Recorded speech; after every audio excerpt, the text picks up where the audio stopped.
Bonjour Shavuot, nous sommes donc aujourd'hui, nous allons continuer l'étude du Tanya, donc toujours dans le chapitre 10, donc le cours du dimanche aujourd'hui, 12 Tevet. Donc on avait vu dans le cours précédent que Admor Hazaken avait expliqué, donc avait donc amené la définition de ce qu'était le tzaddik vetovlo, tzaddik veralo, et il nous avait expliqué que dans le tzaddik veralo, eh bien, le mal qui était encore en lui se trouvait donc à l'état complètement, donc un état très petit, d'une manière où il n'est absolument pas ressenti comme étant du mal, puisque chez lui, ce n'est que le bien qui s'exprime dans la pensée, parole, action, et que il y a bien évidemment donc dans cette notion de tzaddik veralo une dimension de tzaddik non accompli, puisque la dimension de tzaddik représente celui qui aime Dieu d'un grand amour, mais chez le tzaddik veralo, cet amour n'est pas encore arrivé au stade de perfection de l'amour, Ava Rabba Betanugim, un amour puissant, grand dans les plaisirs en Dieu. Donc l'Admoazaken va continuer à nous expliciter donc cette dimension du tzaddik veralo. והנה מדרגה זו מתחלקת לרבבות מדרגות בעניין בחינת מיעוט הרע הנשאר מארבע יסודות הרעים. Or, ce niveau du tzaddik inaccompli, tzaddik chez Enogamo, mais tzaddik, qui s'appelle tzaddik veralo, connaît le mal, se subdivise en des myriades de niveaux, suivant la qualité de l'infime reste de mal en lui, qui provient de l'un des quatre mauvais éléments composant l'âme animale, comme on l'avait appris dans le chapitre numéro 1 du Tanya, pour qui y avait donc défini donc selon les quatre éléments donc composés donc du feu, de l'air, de l'eau et de la terre. Le mal subsistant peut être chez certains tzadikim issu de l'élément d'eau, qui est en fait la dimension de plaisir, et chez d'autres de l'élément de feu. Une différenciation de nature qualitative existe donc fondée sur la catégorie dont relève le mal restant. Rabbi Shneur Zalman va maintenant observer que des différences existent également sur un plan qu'on pourrait qualifier de quantitatif et qui correspond au degré d'effacement d'identité du mal par le bien. Chez l'un, ce mal résiduel est tel que la proportion de bien par rapport au mal peut être décrite comme 60 fois supérieure. Chez un autre, le mal peut être beaucoup plus amorphe, de sorte qu'il est confondu dans une proportion de bien 1000 fois supérieure. Ainsi, la halacha juive tranche elle ne tranche que dans certains cas, que si une unité d'un aliment non cachère se trouve incorporée dans une quantité d'au moins 60 unités de cachère, le mélange constitué reste cachère puisque la substance non cachère ne peut pas communiquer son goût. De même, on peut dire qu'une majorité de 60 fois plus de bien que de mal empêche l'expression et la perception de ce mal résiduel. Maintenant, nous allons voir ça dans les termes de Rabbi Shneur Zalman. Au binyan bitolo bemiyuto, ce niveau se subdivise également sur le plan quantitatif suivant le degré d'effacement du mal dans le bien du fait de sa petitesse. Beshishim al derech mashal, o be'elef, urvava, o kiotse, al derech mashal. Eh bien, il s'annule dans 60 fois plus de bien, par exemple, ou dans 1000 fois plus, ou dans 10 000 fois plus, et ainsi de suite. Et ces différents degrés, eh bien, ce sont les différents degrés dans les catégories des tzaddik inaccomplis, tzaddik sheino gamour. Ce sont les niveaux des nombreux tzaddikim présents dans toutes les générations, lesquels tzaddikim appartiennent à la catégorie de non accomplis, tzaddik non accompli, tzaddik sheino gamour. Kedeita begmara, comme cela est rapporté dans le Talmud, comme il est dit là-bas dans la Gemara Souka, Daf 45, à Moudbet, 18 000 tzadikim se tiennent devant Akadosh Baruch Hu. Bien que beaucoup parviennent au niveau de tzadik, ils sont en fait des tzadikim inaccomplis. Tzadikim, tzadik chez Enogamo. Ach, al maalat tzadik gamo, ou shama Rabbi Shimon Bar Yochai, Raiti bene Aliyah ve'em muatim chule. Cependant, au sujet du niveau de tzaddik accompli, tzaddik gamour, s'applique ce que dit Rabbi Shimon Bar Yochai pour les définir, comme il est rapporté là-bas, toujours dans la Gemara Souka. J'ai vu des hommes d'élévation, Bene Aliyah, des hommes d'élévation, et nous dit Rabbi Shimon Bar Yochai, et ils sont peu nombreux. Chez la reine Nikraim Bene Aliyah, chez Me'afrin Ara ou Ma'alim Oto Lekdusha. La raison pour laquelle les tzadikim gamurim, qui sont des tzadikim complets, accomplis, sont appelés Bene Aliyah, hommes d'élévation, eh bien c'est parce que et la raison est qu'ils transforment le mal et l'élèvent vers la sainteté. Kedeita bezoar bagdama kesheratza Rabbi Chia la'alot le'echal Rabbi Shimon Bar Yochai shama kala nafik ve'amar, ainsi qu'il est rapporté dans l'introduction du Zohar, dans la première partie, nous dit là-bas que lorsque Rabbi Chia était un des élèves de Rabbi Shimon Bar Yochai, voulu monter vers le Echal, vers le palais céleste de Rabbi Shimon Bar Yochai, il entendit une voix qui s'en échappait et qui disait Man minachon dai chashucha me'afran leneora veta'amin maririn lemetika ad lo yatun acha chule. La voix disait, seuls ceux qui parmi vous ont transformé l'obscurité de ce monde en lumière, la sainteté, et ont transformé le goût amer de leur âme animale et leur mauvais penchant en douceur, en sainteté, avant de venir ici, ceux-ci peuvent entrer à cet endroit. Et il est rapporté, Ve'od nikraim bene aliyah, et il y a une autre raison à cette désignation de bene aliyah, homme d'élévation, qui est rapporté. Le rabbi relève ici d'ailleurs que les deux raisons données à l'appellation bene aliyah concernent la même catégorie de tzadikim. Le plus haut niveau, la seconde raison, qui dénote le désintéressement du tzadik, correspond au titre de tzadik accompli, titre qui lui revient du fait de son amour pour Dieu.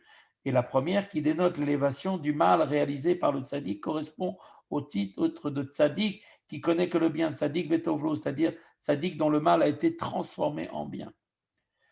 Donc, nous dit, donc il y a une autre raison à cette désignation de Bene Aliyah, bifne shegam avodatam beprinat ve'aseto bekium atoro mitzvotea ou letzorer gavua ou ma'ala adrom ma'alot. Car nous dit-on de cette catégorie de tzadikim Bene Aliyah, car même leur service de Dieu dans le domaine de fait le bien, c'est-à-dire dans l'accomplissement de la Torah et des commandements, est entièrement pour Dieu, orienté vers des hauteurs extrêmement élevées jusqu'aux degrés les plus hauts. Velo kedai ledvekabo idbarer bilvad leravot simon nafsham lashem simar lashem. Leur service de Dieu n'a pas pour seule fin de s'attacher à Dieu en le servant par la Torah et les mitzvot, pour épancher la soif de leur âme assoiffée de Dieu. De fait, le service divin des tzadikim d'un niveau inférieur peut être motivé par le désir d'apaiser leur aspiration à Dieu, au divin, et leur désir de s'attacher à Dieu, car l'observance de la Torah et des commandements réalise effectivement cette finalité qui est de s'attacher à Dieu et de pouvoir donc s'attacher au divin. Ainsi qu'il est dit dans Ishaïa le prophète, il est dit, s'exprime le prophète, que tout homme assoiffé, aspirant donc au divin, se dirige vers les eaux de la Torah, c'est-à-dire qu'il s'emploie à étudier la Torah qui elle-même est comparée à l'eau. Comme il est expliqué dans un autre endroit, comme il est expliqué par ailleurs. Comme il est expliqué donc ailleurs, à savoir que l'homme assoiffé de ce verset fait référence à celui qui aspire à la divinité. Les paroles du prophète Ishaïa reflètent cette idée. Il s'adressait à l'homme assoiffé de la Torah. Il n'aurait pas eu besoin de s'exclamer en disant « Ah !» ni de le diriger vers ses eaux. Quiconque a soif de la Torah peut la trouver aisément, car son étude est offerte à tout un chacun. En fait, qu'est-ce que le prophète veut dire ici? En fait, il s'adresse ici à ceux qui aspirent à Dieu lui. Il enjoint d'étancher leur soif par la Torah qui les attache à Dieu. Cependant, les hommes d'élévation, dont on parle ici, qui sont évoqués, tels qu'ils sont évoqués par Rabbi Shimon Bar Yochai, dépassent même ce niveau de ce service.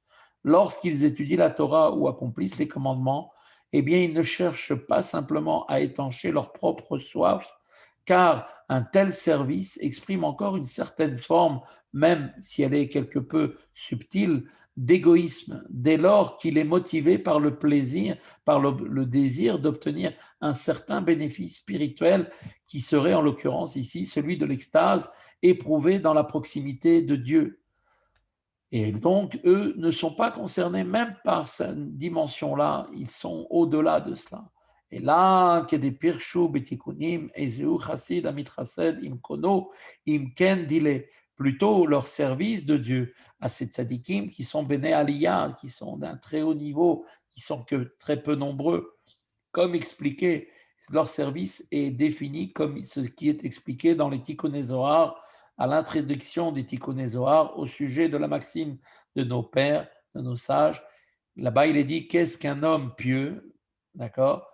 Eizeu chassid, eh bien, il est dit c'est celui qui est bienveillant, amit chased, im kono, avec son créateur. Les Tikkuné Zohar expliquent que le mot kono, traduit généralement par son créateur, doit être interprété ici dans le sens de son nid, dérivé étymologiquement de la racine ken en hébreu, nid, qui veut dire le nid d'un oiseau. Ainsi, le chassid est celui qui est bienveillant avec son nid, c'est-à-dire avec sa source, la Shekhinah. Cette bienveillance à l'égard de la Shekhinah réside dans le fait que son service a pour finalité, eh bien, c'est d'unifier Akadosh Baruch Hu avec sa Shrina, de sorte que la lumière de cette unification descende dans les mondes inférieurs. Que Moshe Katuv Bereya Mehemna, comme il est écrit dans le Reya Mehemna, section Tetse, Parashat Tetse, que Bara Deshtadel Betar Abouye Beime Derechim Lon Yetir Migarme Benashe Veruche Benishmate.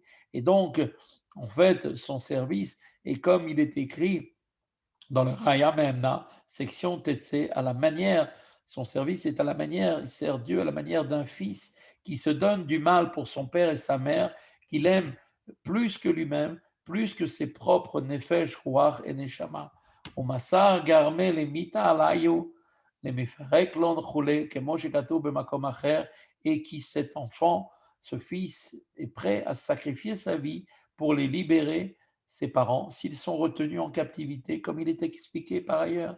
Tel est le service divin des hommes d'élévation Béné Aliyah. Il est la preuve d'un désintéressement parfait, d'une motivation complètement dénuée de tout intérêt personnel. Leur unique désir est de réaliser le dessein divin et de dévoiler la divinité. Rabbi Shneur Zalman va à présent donc établir que les deux interprétations de l'expression Bnei Aliyah, hommes d'élévation, se rejoignent et sont en fait donc complémentaires. Il est en effet un principe kabbalistique selon lequel l'élévation des eaux féminines, Maïn Nukvin, ce qu'on appelle Man initial, donc littéralement les eaux féminines, provoque une descente des eaux masculines réciproques. Mad, qui sont les initiales de Maïm Duchin, littéralement les eaux masculines. Ce principe est ici appliqué au service des hommes d'élévation, c'est Béné Aliyah, c'est tzadikim de hors pair, en transformant le mal en bien, en l'élevant vers la sainteté. L'élévation des eaux féminines, premier aspect de leur service évoqué dans la première interprétation de l'expression Béné Aliyah, eh bien, il provoque, cette tzadikim, une descente des eaux masculines, c'est-à-dire une manifestation de la sainteté divine à travers chaque mitzvah accomplie, et c'est mu par cette noble intention que les hommes d'élévation, ces Béné Aliyah, servent Dieu. Les deux interprétations sont donc complémentaires puisque l'élévation des eaux féminines est la cause de la descente des eaux masculines. C'est ce que Rabbi Shneur Zalman explique ainsi en utilisant les termes kabbalistiques longuement définis par la Chassidoute et qui seront ensuite éclaircis. Ushnehem olim bekane echad כי על ידי הבירורים שמברכים מגון Meguna Ma'alin Ma'im Nugvin. On voit que les deux raisons données à l'appellation homme d'élévation se rejoignent, car on voit très bien que en élevant le bien contenu dans la Klipat Noga, comme le font les hommes d'élévation qui transforment leur âme animale dérivée de la Klipat Noga en bien, on réalise une élévation des eaux féminines. Venaasim, Yichudim, Elionim, Léorid, Maïm, Duchin, et des unifications ont ainsi lieu dans les mondes supérieurs, provoquant la descente des eaux masculines en ce monde, chez En, Em, Mime, Achasadim, chez Bechol, Mizva, Mizva, Meramach, Mizvot, Ase, chez Kulan, En, Bechinot, Chasadim, ou Maïm, Duchin. Et donc, elles sont en fait, ces unifications ont ainsi lieu dans les mondes supérieurs, provoquant la descente des eaux masculines, qui ces eaux masculines sont les eaux de bonté qui coulent dans chacune des 248 mitzvot positives, qui sont toutes une forme de bonté et d'eau masculine.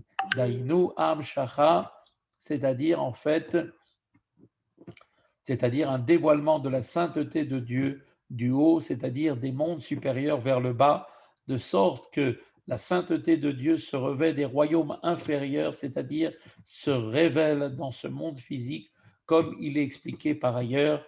Les deux interprétations selon l'expression homme d'élévation sont donc bien complémentaires.